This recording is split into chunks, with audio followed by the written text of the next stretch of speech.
ယနေ့ကမ္ဘာထွက်ကုန်ရဲ့80ကျော်ရာခိုင်နှုန်းကိုလူဦးရေ10ရာခိုင်နှုန်းကသိမ်းဆည်းထားပါတယ်50ကျော်ရာခိုင်နှုန်းကို1ရာခိုင်နှုန်းလူဦးရေကသိမ်းဆည်းထားပါတယ်နော်အလောက်အားအနည်းဆုံးလူဒန်းစားကတော့တစ်ရက်ကို$2ခွဲပဲရှိပါတယ်ကမ္ဘာ average လူသူနည်းနည်းလေးနေနိုင်ဖို့အတွက်ကတော့တစ်ရက်ကို$10$10နဲ့$25ကြာရှိပါတယ်ပေါ့နော်အဲ့တော့ကိုယ့်ရဲ့ဝင်ငွေလေးကတစ်ရက်ကိုတစ်လကိုဒေါ်လာ300လောက်ဆိုလို့ရှိရင်ဒါကကမ္ဘာ average လူဒန်းစားထဲမှာကိုပါတယ်ပေါ့နော်ဒါတွေကိုကျွန်တော်ဘာကြောင့်ပြောရလဲဆိုတော့လူတယောက်ရဲ့တိုးတက်ကြောင်းဒီပေါ်အတွက်ကိုနေတဲ့ကိုယ့်ရဲ့ society ကိုယ့်ရဲ့လူပေါင်းကြောင်းလေးနည်းနည်းသိရင်အထောက်အကူဖြစ်မယ်လို့မျှဝေတာဖြစ်ပါတယ်ကျွန်တော်နာမည်တိုးချီပါနေ့စဉ်သုံးမြန်မာအင်္ဂလိပ်စကားပြောမှဖြစ်ပါတယ်ခင်ဗျအလုပ်ရှင်နဲ့အလုပ်သမားကဘာကြီးမှာဒါပဲရှိတယ်ကျွန်နဲ့သခင်ဒါရှိခေတ်ကကတော့ကျွန်နဲ့သခင်ဖြစ်ခဲ့သည်ရှိတော့ကျွန်ကသခင်ဖြစ်လို့မရပါယခုခေတ်မှာတော့အလုပ်ရှင်နဲ့အလုပ်သမားဘယ်သူမှလာပိတ်ထားတာမဟုတ်တဲ့အတွက်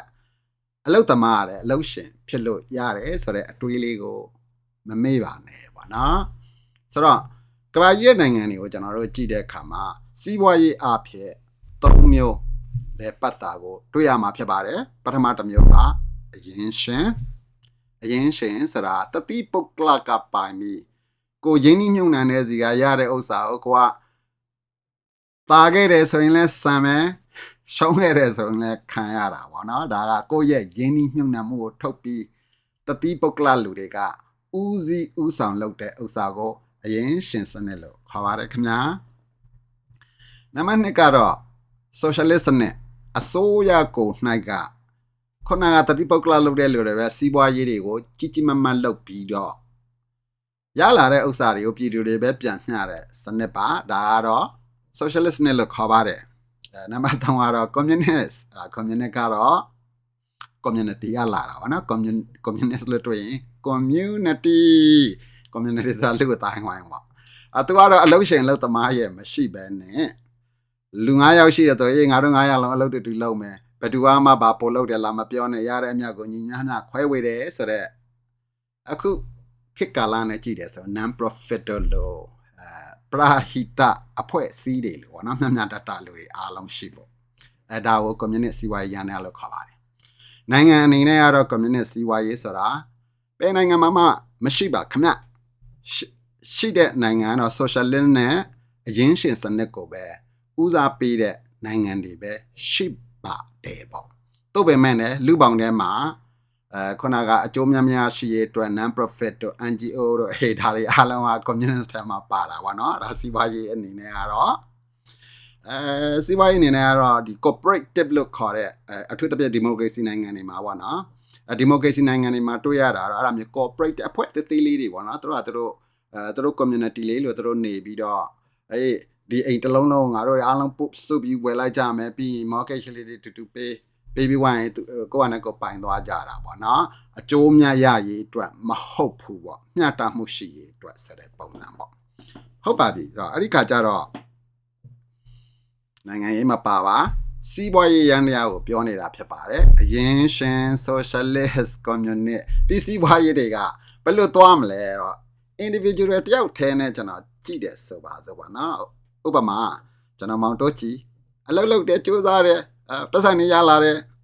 ဥစ္စာကိုကျွန်တော်ဘယ်သူ့မှလည်းမရှိဘူးကျွန်တော်ပဲယူပြီးဟေးငါရှာတဲ့ပတ်စံငါနဲ့ငါသုံးတာပါဖြစ်တော့ဒါဆိုရင်ဒါအရင်ရှင်စစ်ပါနော်ဒါမှမဟုတ်ပဲနဲ့ကျွန်တော်ကစေတနာလေးနည်းနည်းရှိလို့ကိုစေတနာရှိတဲ့လောက်တချို့မရှိသောလူတွေကိုကျွန်တော်ပြန်ပြီးတော့မျှဝေတယ်ပေါ့နော်ကျွန်တော်ရက်ကွက်မှာပေါ့ကိုရလာတဲ့ဥစ္စာလေးကိုပြန် share တဲ့ဥစ္စာကဒါ socialist လို့ခေါ်ပါတယ်ခင်ဗျဒါမှမဟုတ်ပဲနဲ့ကိုရလာတဲ့ဥစ္စာကိုဟေးဒီမှာညီကောင်မောင်နှမတွေရှိဟေးအားလုံးမြတ်ယူအနေနဲ့အလုံးမလုံးဘာမှမဖြစ်ဘူးရော့ငါဒီမှာဒီလောက်ရလာတာအားလုံးအတူတူပဲမျှဝေတယ်ဒါ communist ဆိုတော့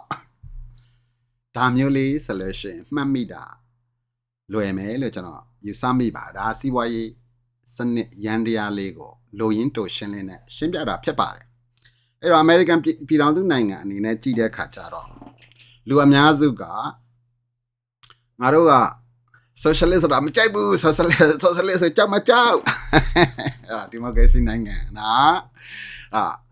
socialist ဆိုတာဘာလဲဆိုတော့လူတွေအလုံးမရှိဘူးဟေးဆိုလို့ရှိရင်ရောဒီမှာထမင်းစားဖို့လေးပြန်ပေးတယ်အဲ့ဒါ social welfare ရအမေရိကမှာဆိုရင်ပါနော်ကနေဒါတို့အဲ့ဒီတိုင်းပဲ UK ဥရောပနိုင်ငံအဲ့ဒါတွေက social welfare တို့ကျန်းမာရေးကိုစောက်ပေးတာတို့ဟို JDJ အလကားပေးတဲ့ဥစ္စာမှန်သမျှဒါကမရှိတဲ့အခါမှာပါနော်မတက်နိုင်တဲ့အခါမှာအစိုးရကပြည်သူတွေကိုပြန်ကြည့်တဲ့ဥစ္စာကို socialist နဲ့လို့ခေါ်ပါတယ်ခမအဲ့ဒီခါကျတော့ socialist ရန်တရားကအမေရိကမှာမရှိဘူးလားရှိပါတယ်အလုံးမရှိခဲ့ဘူးဆိုရင်သူတို့တွေအလုံးမရှိတဲ့အတွက် social welfare အသက်ရှောက်လို့ရတာပါနော်အဲ့ဒီကမှတစ်ခါတလေမှလူပေါင်းထဲမှာဘာဖြစ်တတ်လဲဆိုတော့နေတော့ငပြင်းနေအလုံးမလုံးလို့မရှိတာငပြင်းနေတော့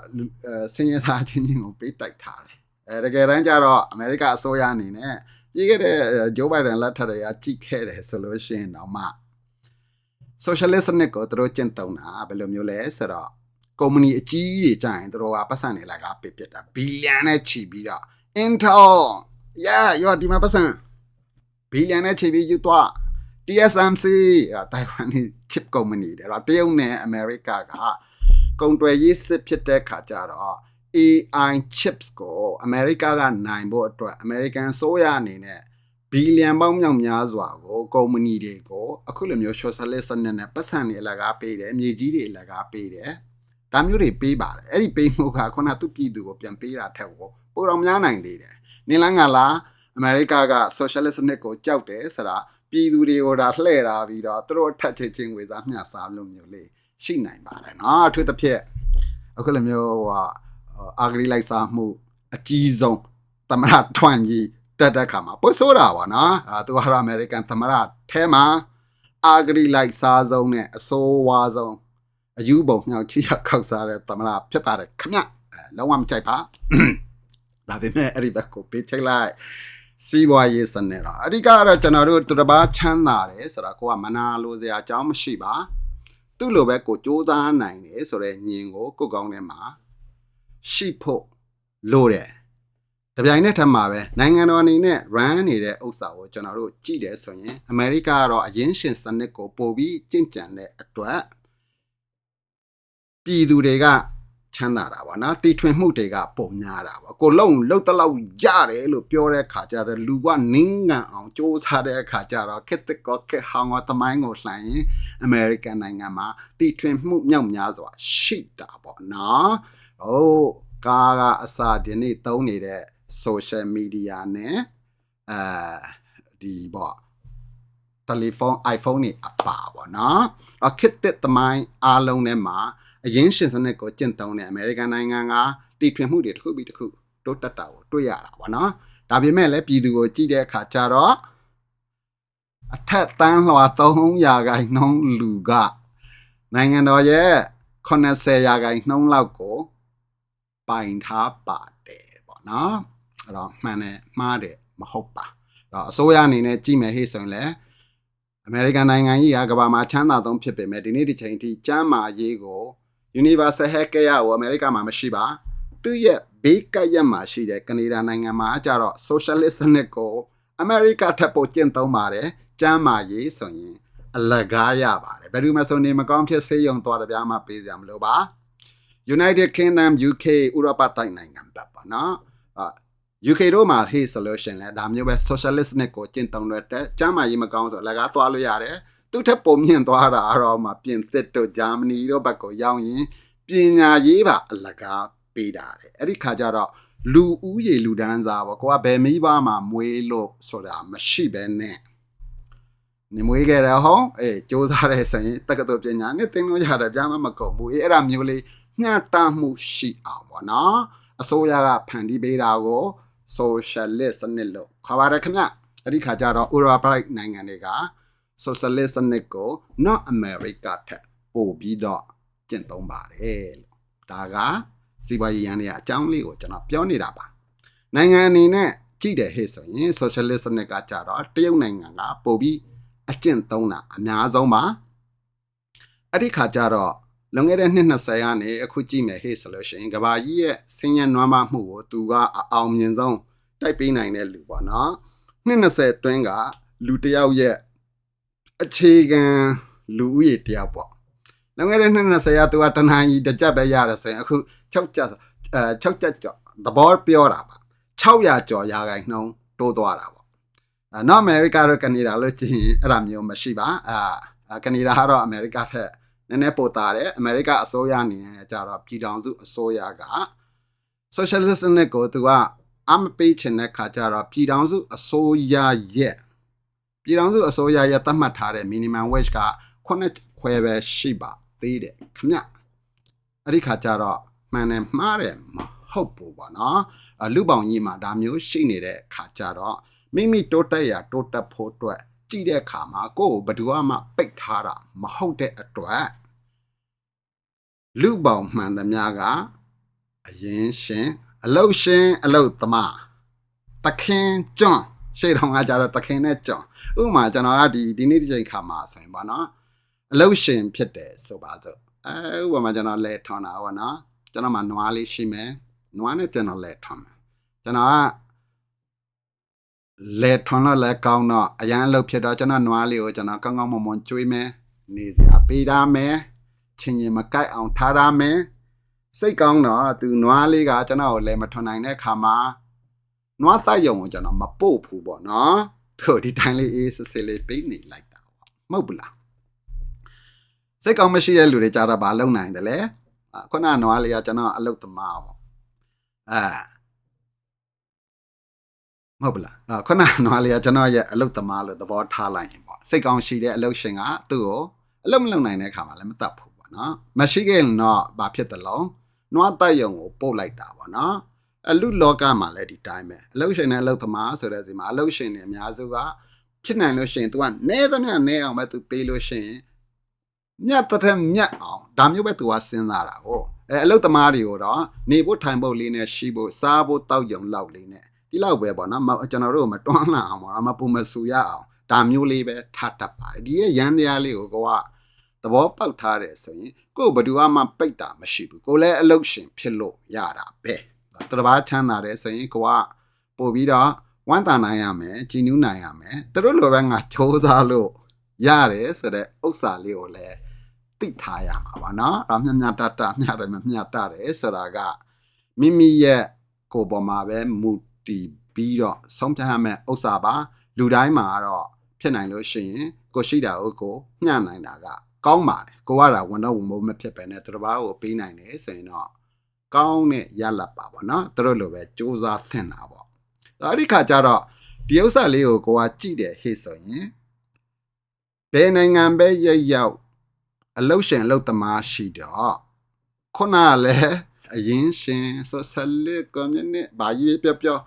အရင်နီးဆိုတဲ့ဥစ္စာတော့ရှိရတာပဲမဟုတ်ပါလားအဲ့တော့ရင်းနှီးမှုပေါ့အဲ့တော့မိမိကဘာလုပ်ပဲလုပ်ငါတို့ကဝင်စားဖို့တော့မလောက်ဘူးအဲ့ဒါတွေတမတွေးပြနေပါနော်ကိုကစုနိုင်ရမယ်တယောက်တည်းအနေနဲ့ဘာမှမစုနိုင်ထမင်းအိုးချင်စန်တဆုပ်ကိုဘေးမှာထက်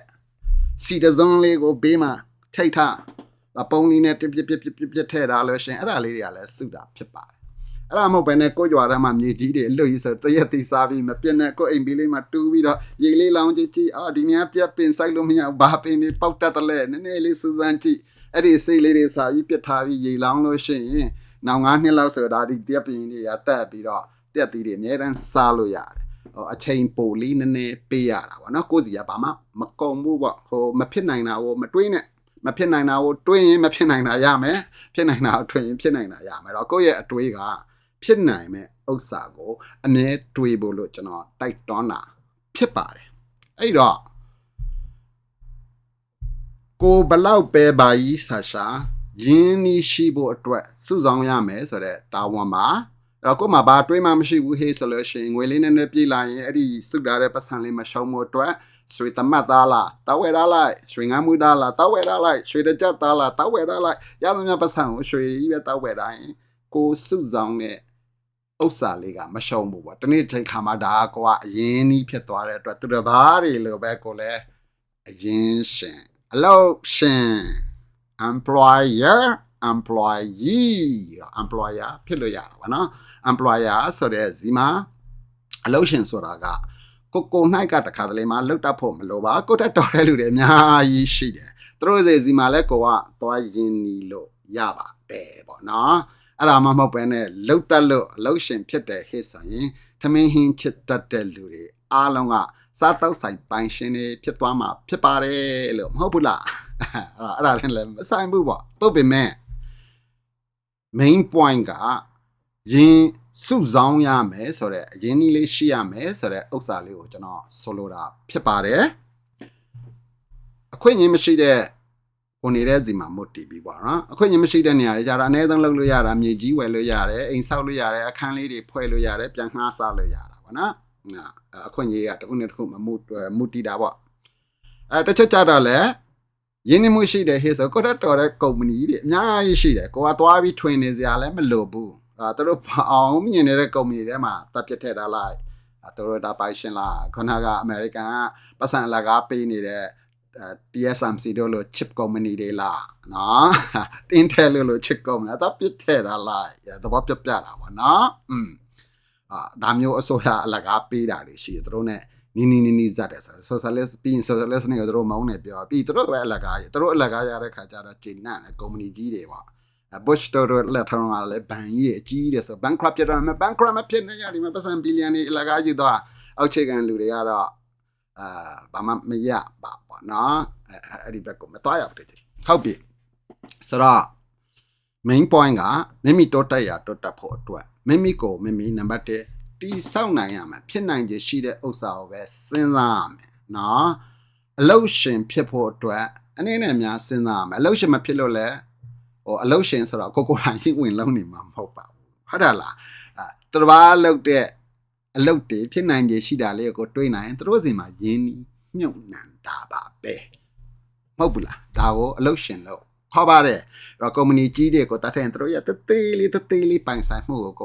တပ်ပိုင်တာဖြစ်ပါတယ်ခင်ဗျအထူးသဖြင့် share လေးတွေတောက်ဝဲတယ်ဆိုရင်ဒါကုမ္ပဏီပိုင်ရှင်ပေါ့နော်ဒါပေမဲ့ခင်ဗျားအားလုံးပိုင်တာမဟုတ် Toyota ကြီးကိုသူ့ share လေးတွေရောင်းလို့ကိုကတောက်ဝဲတယ် Amazon ကြီးတို့လို့Google တို့လို့ Facebook တို့လို့သူတို့ share လေးတောက်ဝဲရင်စကပတ်ကြီးကတော့အလုပ်ပေးတဲ့လူတောင်ဖြစ်အောင်ပါဘောနော်အဲ့တော့ကိုကနည်းနည်းလေးပိုင်တာကိုကပေါင်ပိုင်ရှင်ရလို့တော့ပိုင်ရှင်ထဲမှာပါတဲ့ share နည်းနည်းတွေကပိုင်ရှင်တယောက်ဖြစ်တာပေါ့နော်နေအဲ့ဒါမျိုးပါmain point ကဒါလေးကိုတိတဲ့ဟိဆိုလို့ရှိရင်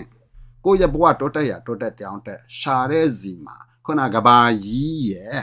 အောက်ဆုံးမှာရှိတဲ့50ကျော်ရာခိုင်နှုန်းပေါ့နော်50ကျော်ရာခိုင်နှုန်းလူဦးရေကတစ်နေ့ကိုကျွန်တော်တို့ကတစ်လကိုဒေါ်လာ80နဲ့ဒေါ်လာ150ကြားပဲဝင်ငွေရှိပါတယ်ခင်ဗျကဘာကြီးရဲ့အောက်ဆုံးမှာရှိတဲ့50ကျော်လူဒန်းစားသည်ဒေါ်လာတစ်လကို80နဲ့150 200ကြားမှာရှိပါတယ်ခင်ဗျအဲ့တော့ခင်ဗျားတို့ကတစ်ရက်ကိုဒေါ်လာ$10လောက်$15လောက်ဝင်နေတာဆိုမစိုးသေးဘူးကိုဘွားလေးอ่ะဗောနော်ဒါမျိုးလေးနဲ့ပြည်တန်နဲ့တိုင်းပြီးတော့ဒီလိုမျိုးတိုးတက်ကြောင်းရှာတဲ့ဇီမာဖြစ်နိုင်ကြရှိတဲ့ဥစ္စာကိုတွေးလို့ရှိရင် average တွေထက်ကိုကကျော်လှနိုင်မယ်လို့နော်ထောက်ကူဖြစ်တယ်မဖြစ်တယ်ဗောနော်အောက်မှာ comment လေးရေးခဲ့ပါဗောကျွန်တော်သိတာလေးကိုကျွန်တော်မျှဝေတာဖြစ်ပါတယ်ခင်ဗျမြန်မာတွေအားလုံးတိုးတက်နိုင်ကြပါစေဗောနော်တကယ်တမ်းစူးစမ်းရင်တော့လူတယောက်ကအလုံးစုံစူးစမ်းရရင်10နှစ်နဲ့20ပါခင်ဗျကျေးဇူးတင်ပါတယ်ခင်ဗျ bye